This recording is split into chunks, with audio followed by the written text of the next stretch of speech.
Los primeros meses de predicación han sido de aprobación casi general. Las multitudes le buscan, los milagros se multiplican, se acepta la predicación del reino. La expulsión de los mercaderes del templo ha dado lugar a una oposición incipiente, pero pronto queda ahogada por el entusiasmo ante el nuevo profeta que va a suprimir abusos evidentes. La reacción de los nazarenos de querer despeñarle queda silenciada por la pequeñez del lugar y su lejanía de los centros más influyentes. Pero pasado el primer entusiasmo comienza la oposición en Galilea y después, cuando el movimiento originado por Jesús cobre importancia, pasará a Judea. En el núcleo de esta oposición estarán los fariseos, pero la raíz es la presencia del pecado. Lo ocurrido a aquellos hombres del tiempo de Jesús es una constante de todas las épocas y momentos de la historia. Vayamos por partes. Los sectores aristocrático y sacerdotal en la época de los macabeos, deslumbrados ante la fuerza del helenismo, pactaron con él. Pero algunos grupos populares resistieron y se opusieron y fueron la base de la rebelión macabea. Se llamaban los piadosos, perusim, de ahí el nombre de fariseos. La palabra significa los separados. Procedían de las clases bajas y de las intelectuales, escribas. No eran sacerdotes y eran hostiles a la ocupación romana. En el terreno religioso pensaban que la ley de Moisés debía entenderse a la luz de una tradición de muchos preceptos que formaban un muro que defendía el cumplimiento de la misma. Eran rigurosos y se consideraban defensores de la integridad de la ley. En tiempos de Herodes los fariseos eran unos 6.000, no muchos, pero formaban un clan fuertemente unido. De hecho, controlaban al pueblo con una autoridad paralela a la de los sacerdotes, mucho menos numerosos. Tenían prestigio y con frecuencia vivían únicamente a la sombra de este prestigio.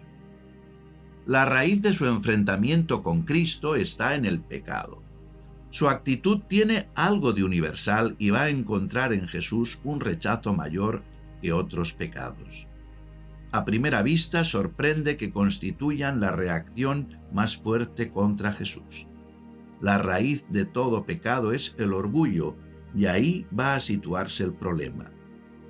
Es fácil descubrir que muchos de los fariseos padecen en alguna medida la soberbia espiritual.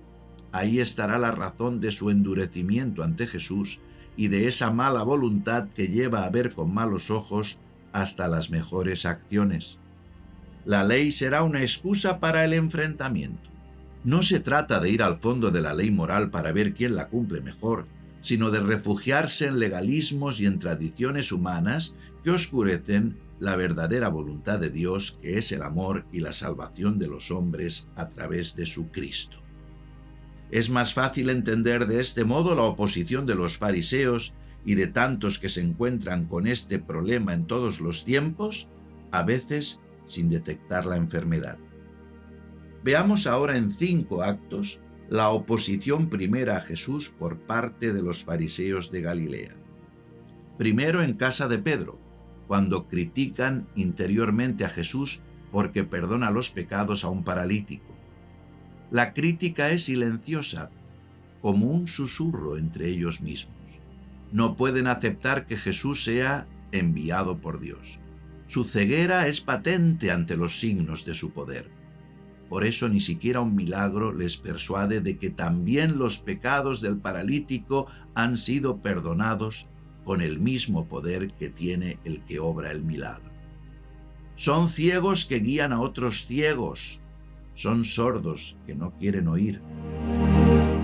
El siguiente acto es el escándalo ante la asistencia de Jesús a la comida en casa de Mateo con sus amigos, que ya hemos descrito, a los que consideran pecadores.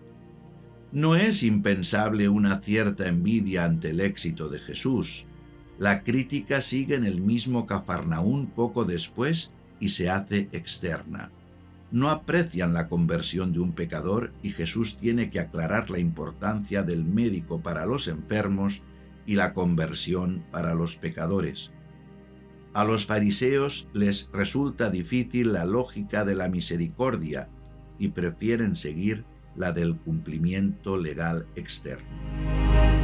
La oposición crece de tono por la conducta de los discípulos de Jesús en cosas que parecen triviales, pero que están muy reguladas por las interpretaciones farisaicas. Se trata de la cuestión de los ayunos. Los discípulos de Juan y los fariseos estaban ayunando y vinieron a decirle: ¿por qué los discípulos de Juan y los de los fariseos ayunan y en cambio tus discípulos no ayunan? Jesús les respondió: ¿acaso pueden ayunar los convidados a la boda mientras el esposo está con ellos? Durante el tiempo en que tienen al esposo con ellos no pueden ayunar. Días vendrán en que el esposo les será arrebatado. Entonces, en aquellos días, ayunarán. Nadie pone una pieza de paño nuevo a un vestido viejo, pues de otro modo la pieza tira de él, lo nuevo de lo viejo, y se produce un desgarrón peor. Y nadie echa vino nuevo en odres viejos, pues de lo contrario el vino rompe los odres y se pierden el vino y los odres. Por eso, el vino nuevo se echa en odres nuevos. El sentido del ayuno es mortificar el cuerpo como súplica a Dios. Jesús va más lejos que la mera respuesta moral y utiliza el ayuno para declarar veladamente quién es Él, nada menos que el esposo, es decir, Dios. El mismo que se manifestó como esposo de Israel por medio del profeta Oseas. El escándalo es total si no se está dispuesto a creer. Tras estas cuestiones va a surgir una aún mayor. Al fin y al cabo, los ayunos son libres y no regidos por la ley misma. Se trata ahora del mismo cumplimiento de la ley en una cuestión importante: el descanso del sábado. Un sábado pasaba el Señor por los sembrados y sus discípulos iban delante desgranando espigas. Los fariseos le decían: mira, ¿por qué hacen en sábado lo que no es lícito? Ahora el escándalo crece de tono, pues se trata de un verdadero pecado. Jesús defiende a sus discípulos usando la misma escritura y les dice: ¿nunca habéis leído lo que hizo David cuando se vio necesitado y tuvo hambre él y los que estaban con él? ¿Cómo entró en la casa de Dios en tiempos de Abiatar, sumo sacerdote, y comió los panes de la proposición, que no es lícito comer más que a los sacerdotes, y los dio también a los que estaban con él? No cabe respuesta, pues no se atreven a llamar pecador al mismo David y a los sacerdotes que hicieron una acción buena. Pero la enseñanza de Jesús va al fondo de la cuestión, más allá de una discusión rabínica. Y les decía: el sábado fue hecho para el hombre y no el hombre para el sábado. Por tanto, el Hijo del Hombre es Señor hasta del sábado. La afirmación es escandalosa para los fariseos. Jesús se proclama Señor del sábado, es decir, se sitúa a la altura de Dios mismo. ¿Cómo entender estas palabras? Los fariseos están perplejos y la enemistad crece. Crecerá más aún la animadversión cuando sea el mismo Cristo el que incumpla las tradiciones humanas que regulan el sábado. Se trata de la curación en el día del sábado. Podía considerarse trabajo realizar una curación. Los corazones cerrados y endurecidos ven en ella una oposición más para acusarle de pecador, aunque lo realizado sea milagroso. Pero, ¿qué importa? Lo importante son sus interpretaciones de la ley, no la ley misma, y menos aún el querer de Dios, que se manifiesta misericordioso con el pobre y necesitado. De nuevo entró en la sinagoga, donde se encontraba un hombre que tenía la mano seca. Le observaban de cerca por si lo curaba en sábado para acusarle. Y dice al hombre que tenía la mano seca: ponte en medio. Y les dice: ¿es lícito en sábado hacer el bien o el mal, salvar una vida o perderla? Ellos permanecían callados.